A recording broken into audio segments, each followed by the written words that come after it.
Fala, meu bom, bora começar aí aquele esqueminha que nós combinou, né? Bora lá. Seguinte, declaração de uma função. Como que ela é feita? Geralmente ela é feita antes da main, né? Tem a possibilidade de fazer logo abaixo da main também, mas eu prefiro utilizar acima da main. Depois, se você quiser, eu explico como é que faz embaixo da main, depois eu explico, mas não é muito utilizado não. Como que é a declaração dela? Tem o tipo, logo depois vem o nome da função. Aqui vem uma lista de parâmetros. E aqui vem o corpo da função. Certo? Aqui nesse tipo, quais são os tipos que a gente tem? A gente tem o tipo int. Peraí, deixa eu pôr em minúsculo aqui. Tipo int, tipo char, tipo float, tipo double, tipo void, que é um tipo sem retorno, né? Vou explicar mais pra frente. E um tipo struct.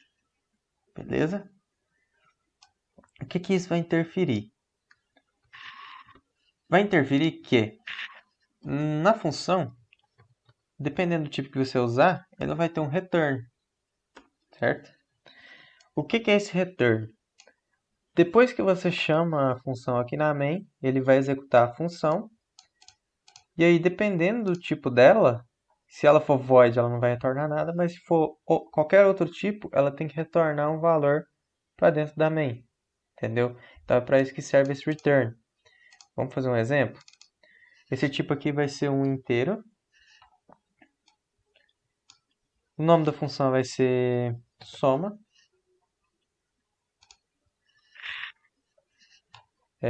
Os parâmetros vão ser um int x e um int y.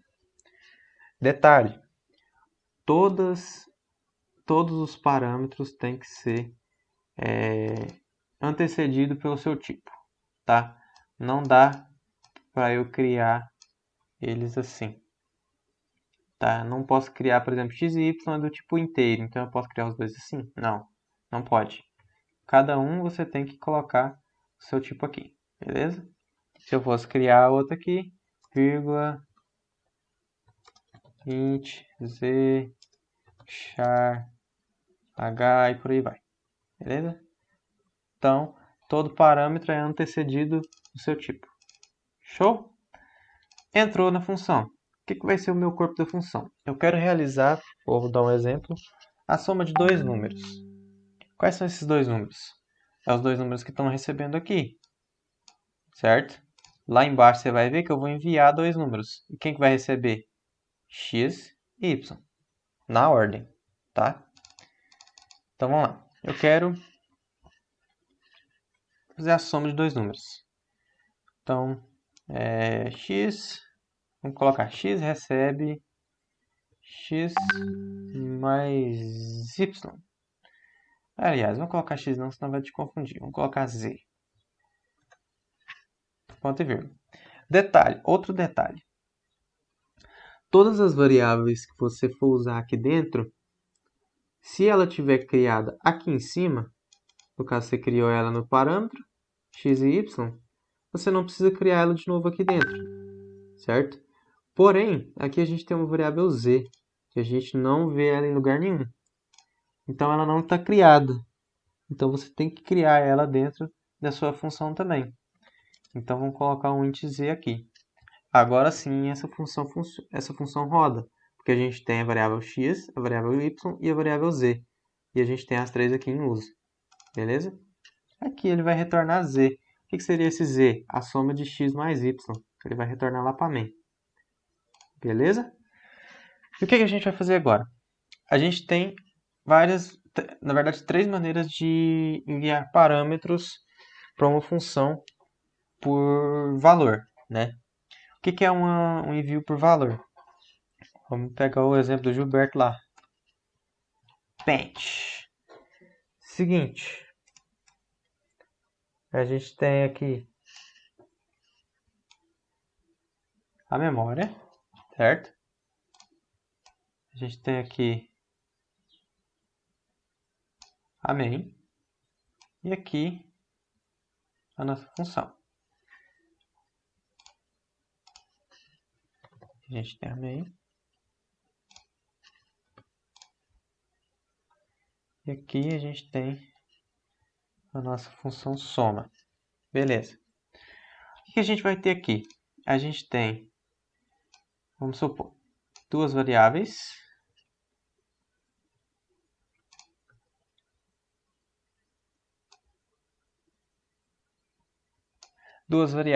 E aqui em soma a gente tem dois parâmetros recebendo essas variáveis. Beleza, o que significa passagem por valor? Suponhamos que essa variável tem o valor 2 e a outra variável tem o valor 3. Beleza, essa tem 2 e essa tem 3. Vamos criar essa aqui A e essa daqui B. Então a variável A vale 2 e a B vale 3, certo? Como que funciona a passagem por valor? Quando lá em cima eu digo que os parâmetros são um int x e um int y, eu estou dizendo que o valor que eu enviar primeiro vai ser armazenado em x e o valor que eu enviar para o segundo vai ser armazenado em y, na ordem que tiver os parâmetros, certo? Então, o que é a passagem por valor? Se eu colocar o parâmetro a primeiro, ele vai enviar para x, porque é o primeiro. Então, o que eu estou fazendo com esse 2? Eu estou pegando ele aqui, estou fazendo isso aqui, ó. Fiz uma cópia do 2. E mandei a cópia do 2 lá para o x. Beleza? O x vale 2 e o a também vale 2. Esse valor aqui ele não vai ser interferido, porque isso daqui é uma cópia. É como se fosse um backup. Entendeu? O original não modifica, apenas a cópia, certo? E da mesma maneira vai fazer com o b. Ele faz uma cópia e cola aqui dentro. É como se você inicializasse essas duas variáveis, né? Porém, você está fazendo apenas uma cópia de A e B, certo? E depois você pode fazer o que quiser com essas variáveis aqui, que não vai interferir na sua main. Isso é passagem por valor, tá? Então, passagem por valor faz uma cópia na ordem que tiver recebendo os parâmetros, enviando e recebendo os parâmetros. Beleza? Então, vamos lá. A gente quer realizar a soma de x e y. Eu preciso criar x e y na minha main? Não necessariamente, né? Como que funciona para você chamar uma função? Primeiramente, olhar se a função tem retorno.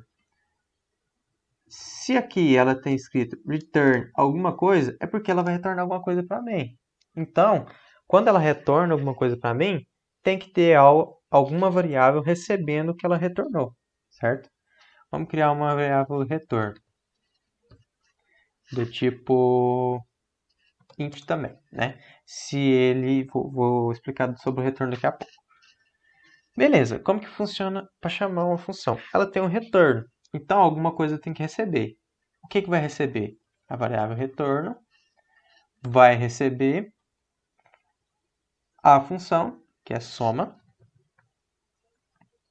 e aqui dentro a minha lista de parâmetros que eu vou enviar. O que eu estou querendo enviar para cá? Eu estou querendo enviar um valor x e um valor y. Perceba que eu não criei nada aqui. Se eu não criei, eu posso mandar dois valores. Posso mandar um valor 2 e um valor 3. Então x vai ser armazenado com o valor 2 e y com o valor 3. Correto? E como é a passagem por valor, isso daqui a gente acabou de fazer aqui. Beleza? Será que isso roda? Opa, tem que criar a pastinha, pô. Aí desonrou. Criar na área de trabalho disso. São teste. Tá compilando. Ó, executou, 0 erros. Então isso daqui tá certo. O que isso daqui fez? Na main, ele criou uma variável int retorno. O retorno é para receber o que a função vai retornar. E eu enviei dois parâmetros, o 2 e o 3. X recebe 2, y recebe 3. Ele entra na função. Eu criei um int z para receber a soma desses dois, certo? Quando não está enviando nada, se não tiver declarado aqui em cima, você tem que declarar dentro da função. Então, z vai receber a soma de x mais y. Vai receber a soma do valor de x mais o valor de y. Se z está recebendo a soma desses dois, eu posso retornar z. Como que funciona o retorno de uma função? O retorno ele vai ser do tipo que foi declarado essa função. Se esse tipo for float, se o tipo for float, ele vai retornar z como float. Então isso daqui também tem que ser float, certo? Vamos ver se vai dar erro. Não deu erro. Mas o retorno ele tem que ser desse mesmo tipo, tá? Nesse caso aqui poderia dar erro porque se der um número com vírgula, com ponto flutuante, né? Ele não vai retornar um número com ponto flutuante. Ele vai retornar só o número inteiro, porque z é inteiro. Ou seja, resumindo, esse retorno ele é do mesmo tipo da declaração da função. E perceba que lá na main tem alguma coisa recebendo esse retorno, que nesse caso é retorno, certo? É a variável retorno. E para ele receber esse valor, ele tem que ser do mesmo tipo do retorno, certo? Então, se esse retorno aqui for do tipo float, vamos colocar float aqui também só para não dar erro no código, porque tem toque. Se esse retorno for do tipo float, o que recebe também tem que ser do mesmo tipo. Então, isso daqui também tem que ser float, certo? Resumindo de novo, esse tipo ele vai indicar o retorno, ou seja, o retorno vai ser desse tipo. Se aqui está int, esse retorno vai ser do tipo inteiro. Se aqui tiver char, esse retorno vai ser um char, certo? A partir do momento que você chama retorno z, ele vai retornar o valor de z lá para onde você chamou a função na main, certo? Detalhe, tudo que você colocar depois do seu retorno vai ser desconsiderado. Ah, como assim? Se eu colocar isso daqui, ó, vamos colocar um printf, o famoso, né? Olá, mundo. Se eu colocar isso aqui desse jeito, ele compila? Compila, ele não vai acusar erro, porque está tudo certo no seu código. Só que quando você executar, vamos executar por aqui, né? Executar, perceba que ele não printou lá mundo. O que ele fez no programa? Ele chamou a função, fez a soma dos dois, retornou z e finalizou. Isso daqui não foi nem processado pelo computador, certo? Ou seja, tudo o que vier depois do return, dentro de uma função, é desconsiderado. Então, a sua função termina quando tiver um return e um valor do mesmo tipo da função. Correto? Vamos ver se isso daqui dá certo. Vou botar um printf. Vou colocar um %d, que é do mesmo tipo do return. E vou printar return. Vamos compilar. Ok, tudo certo. O que isso daqui tem que fazer? Tem que chamar retorno, enviar 2 e 3, fazer a soma dos dois e retornar a soma dos dois. Então ele tem que retornar 5. Retorno vale 5, printa retorno. Vamos executar. Printou 5. Ou seja, o programa está funcionando.